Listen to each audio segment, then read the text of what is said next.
Bonjour à toutes et à tous, bienvenue dans un nouvel épisode de Zététique et Journalisme. Aujourd'hui on s'intéresse, actualité oblige, à un article du Parisien qui titre Aluminium dans les vaccins, le rapport qui dérange. Alors remarquez qu'il n'y a jamais de rapport qui crée le débat. Il n'y a jamais de rapport qui va à l'encontre des conclusions. Il y a jamais... Non. Il y a toujours des rapports qui dérangent. Parce que il faut que ça dérange. Ça peut pas être une ouverture de... Non, ça dérange.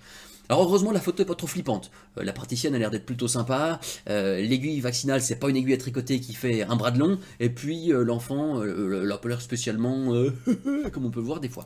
Donc ça va. Dans un rapport jamais rendu public depuis mars. Ça va, ça fait 6 mois. L'ANSEM n'y rend pas tout le rapport public. Hein. Des scientifiques, lesquels, pointent les risques induits par la présence d'aluminium dans les vaccins. On apprend que c'est une étude du professeur Romain Guérardi, encore lui, hein, je vous renvoie à une vidéo que j'avais déjà faite, qui a fait l'objet donc de ce rapport qui n'a pas été publié. Ah bah nom de Dieu! Ils évaluent la neurotoxicité de l'aluminium présent dans les vaccins. C'est à ce moment-là qu'ils choisissent de poser la question du jour. Faites-vous confiance au vaccin, maintenant qu'on vient de vous dire qu'il y a un neurotoxique dedans? C'est pas du tout biaisé. Réponse des gens, 36% oui je fais confiance, 63% non, je fais pas confiance. On est sur du 2 tiers, 1 tiers avec 10 000 votes. Ouais, ok. Bel esprit journalistique, on est dans la neutralité totale. C'est balèze. Si c'était ça n'étant rien au contraire, contre les vaccins, ils pointent des risques inhérents à l'aluminium que contiennent la majorité d'entre eux, d'accord. C'est quoi la majorité? Parce que quand on va quelques lignes plus loin, on voit que ceux qui contiennent du sel d'aluminium, c'est ceux-là. Il y en a 6, dont 5 qui vont bientôt être obligatoires, dont un qui l'est déjà, hein, le DTP. C'est ça la majorité? Non. Il y a beaucoup plus de vaccins que ça multiplié par 2. Hein, pas de problème ça. Alors qu'en est-il? Qu'en est-il? Les conclusions du rapport datent de mars, mais depuis, il n'y a rien. Se plaint Guillemette Crépeau qui a fait l'étude. Alors elle est co-auteure, mais elle est même bien co-auteure hein, parce qu'elle est en tête de gondole. Donc quand on est en tête de gondole, ça veut dire qu'on a bien participé au truc. Alors d'ailleurs, on voit que il y a Romain Guérardi qui est cité ici, ça ne m'étonne pas. Alors qu'est-ce qu'il y a comme problème? On reparle des 11 vaccins infantiles, mais ils sont pas tous dedans. Puis en fait, c'est rigolo qu'on parle des vaccins infantiles, alors que là, on va parler de vaccins qui sont chez l'adulte, vous allez voir. Donc blablabla, pas vocation à être publié, se défend l'ANSEM, ok. La dose ne fait pas le poison. Même injecté à faible dose dans des muscles de souris, l'adjuvant aluminique peut induire une accumulation d'aluminium à long terme et des effets neurotoxiques, note l'équipe de Guérardi. Allons bon. Donc déjà, on est chez la souris.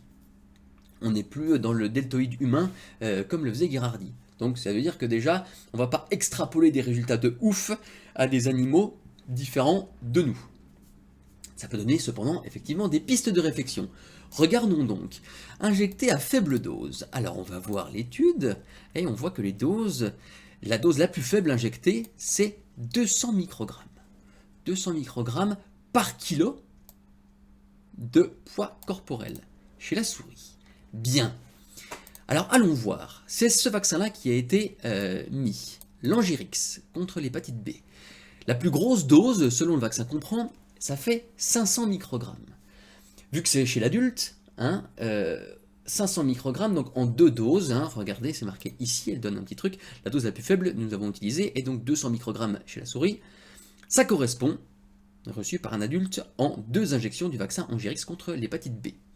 Donc ce vaccin-là, injecté 2 fois, on est donc à 1 mg ou 1000 microgrammes, que l'on divise par poids moyen, 60 kg d'un adulte, on est sur du 16,66666, etc., microgrammes par kilo. On est quand même loin des 200 microgrammes qu'ils ont mis chez la souris, qui sont censés correspondre à peu près. Hein. C'est juste 12 fois inférieur. Bon, bah voilà. Alors on se dit, bah, peut-être qu'ils prévoient avec tous les vaccins obligatoires qui vont contenir des sels d'aluminium. On ne sait pas. Mais même si on multiplie ça par les 5 vaccins obligatoires, on est encore loin des 200 microgrammes. On est plus de 2 fois inférieur. Donc là, au niveau des proportions, ils ont un petit peu chié dans la colle. Mais c'est ces gens-là qu'on interviewe. Hein. Faudrait leur faire confiance et tout, etc. Alors elle n'est pas contente, très très bien. Vers une prédisposition génétique, se pose-t-on la question.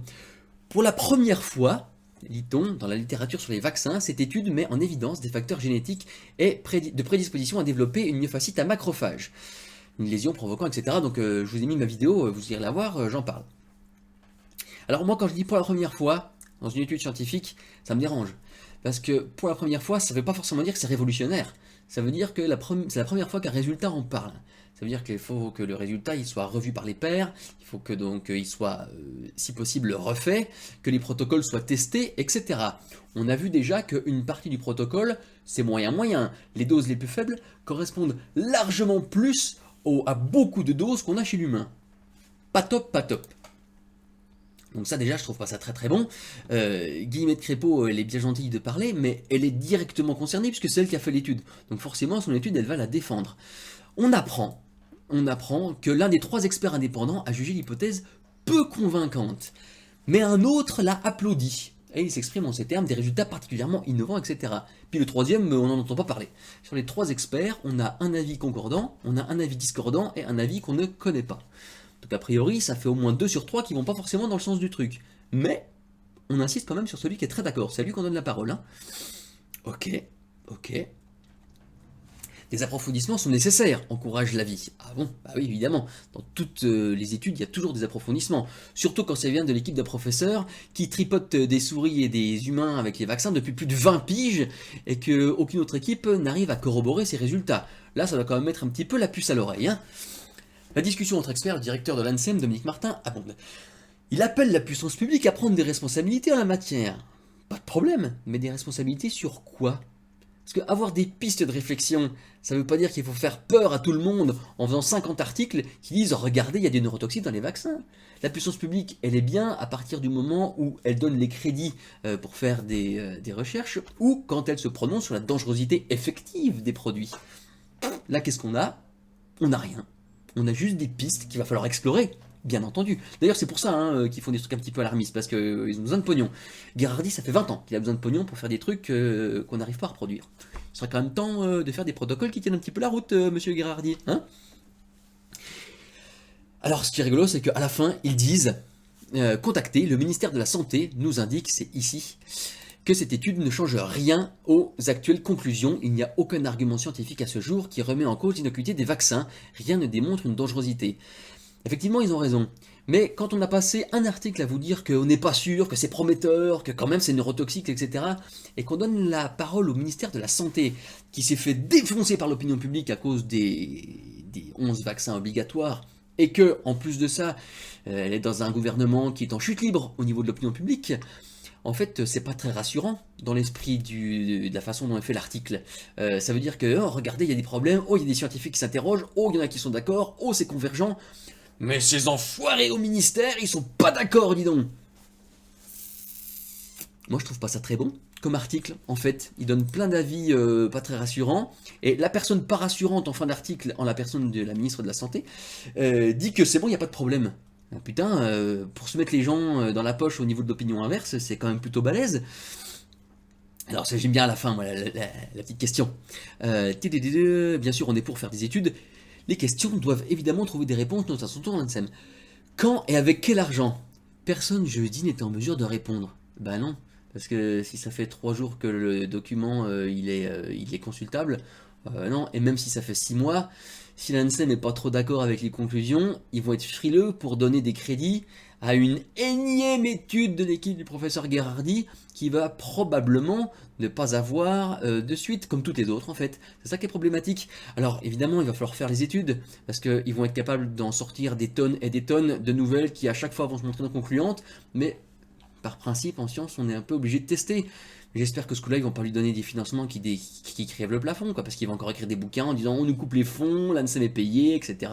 Il l'avait déjà fait dans Toxic Story. Encore une fois, je vous renvoie à ma première vidéo. Donc, on a qui là? On a Florence Merréo, ici là.